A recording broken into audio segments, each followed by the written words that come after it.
Hello everyone, welcome back to my channel. आज हम discuss करेंगे topic insurance against third party risk. इसको एक और नाम से बोला जाता है third party risk liability insurance. Third party risk liability insurance के नाम से क्वेश्चन हो या इंश्योरेंस अगेंस्ट थर्ड पार्टी हो, सेम क्वेश्चन होगा। ठीक है, पहले इसकी डेफिनेशन मीनिंग रीड कर लेते हैं। पहले इसकी मीनिंग क्या बोलती है।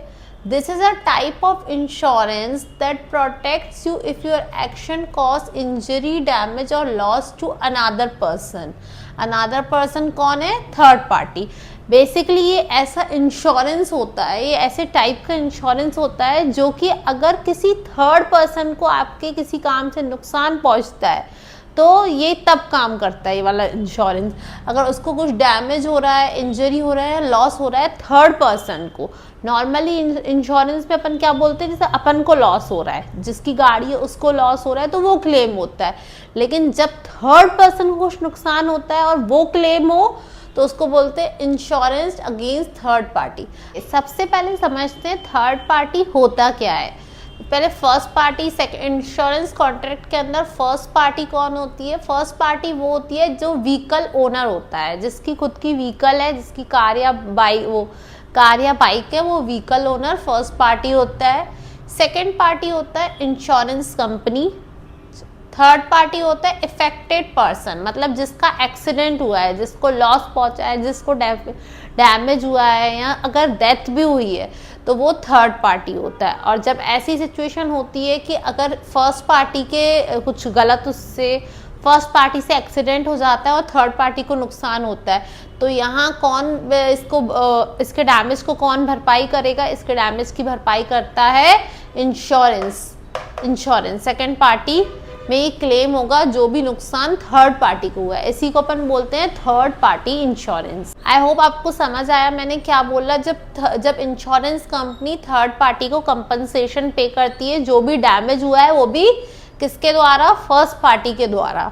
इंश्योरेंस ना इंडिया में कंपलसरी है। कौन से एक्ट के अंदर? मोटर व्हीकल एक्ट के अंदर ये इंश्योरेंस कंपलसरी है इंडिया में। अगर इंडिया में किसी व्हीकल ओनर के पास थर्ड पार्टी इंश्योरेंस नहीं है और वो रोड पे व्हीकल चलाता है तो वो इलीगल माना जाता है। थर्ड पार्टी इंश्योरेंस इंडिया में होना कंपलसरी है। ओके, एक एग्जांपल लेते हैं। राहुल अपनी बाइक चला रहा है और जिसकी वजह से मोहन का एक्सीडेंट हो जाता है, तो अब उसको मोहन को जो डैमेज हुआ, मोहन को जो इंजरी हुई, उसके लिए पैसा कौन भरेगा? ओके, तो यहाँ पे पहले समझते हैं बाइक कौन चला रहा था, बाइक किसकी थी? बाइक थी राहुल की। तो राहुल अपना हो गया फर्स्ट पार्टी और डैमेज किसको हुआ? डैमेज अपना थर्ड पार्टी को हुआ। थर्ड पार्टी कौन है? मोहन। तो कौन कंपनसेशन पे करेगा मोहन को? जो भी डैमेज हुआ कंपनसेशन पे करेगी insurance company. Second party compensation पे करेगी थर्ड पार्टी को। चीज अपन समझते हैं कि इसका पर्पस क्या है। इंश्योरेंस अगेंस्ट थर्ड पार्टी का पर्पस बोल सकते हैं, इंपॉर्टेंस बोल सकते हैं, वो क्या है? सबसे पहला पर्पस है विक्टिम को प्रोटेक्शन मिल जाती है, जिसको चोट लगी है उसको प्रोटेक्शन मिल जाती है। फाइनेंशियल सिक्योरिटी, जिस पर्सन के द्वारा चोट लगी है, लाइक फर्स्ट पार्टी को भी बर्डन नहीं होता है कि उसे कंपनसेशन भरना पड़ेगा, तो फाइनेंशियल सिक्योरिटी हो जाती है। लीगल रिक्वायरमेंट, जैसे मैंने बोला कि इलीगल है इंडिया में, आप रोड पे बिना उसके थर्ड पार्टी के व्हीकल नहीं चला सकते हो, तो लीगल रिक्वायरमेंट हो गया। और सोशल जस्टिस, एक तरीके से एक न्याय हो जाता है, जिसको चोट लगी है उसको कोई भी चीज़ सफ़र नहीं करनी पड़ती है, उसको अपनी जेब से पैसा नहीं भरना पड़ेगा, इंश्योरेंस कंपनी उसको हैंडल करेगी। इंश्योरेंस कवर करता है, थर्ड पार्टी इंश्योरेंस क्या क्या कवर करता है? सबसे पहले injury to third person, third person को कुछ भी चोट पहुंची है, कुछ भी इंजरी हुई है, वो ये कवर करता है।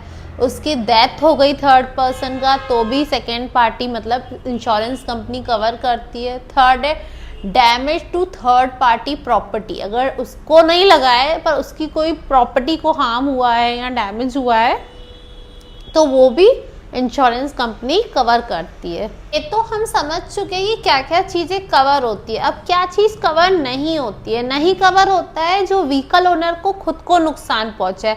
अगर उसकी गाड़ी में कोई नुकसान हुआ है तो वो थर्ड पार्टी इंश्योरेंस में क्लेम नहीं होगा, बिकॉज थर्ड पार्टी में सिर्फ और सिर्फ वो चीज़ें क्लेम होंगी जो यहाँ पे मेंशन की गई हैं। जो व्हीकल ओनर की गाड़ी को कुछ नुकसान हुआ है वो थर्ड पार्टी में क्लेम नहीं हो सकता है। मोटर व्हीकल एक्ट के अंदर थर्ड पार्टी इंश्योरेंस लेना बहुत ज़रूरी है। अगर किसी का थर्ड पार्टी इंश्योरेंस नहीं है तो उसके ऊपर फाइन चार्ज की जा सकती है या पनिशमेंट मिल सकती है उसको। ये टॉपिक क्लियर रहा हो। ये टॉपिक मोस्टली एग्जाम्स में पूछा जाता है, इंश्योरेंस अगेंस्ट थर्ड पार्टी क्या होता है। अगर आपको ये वीडियो हेल्पफुल लगी हो तो please like, share and subscribe to my YouTube channel.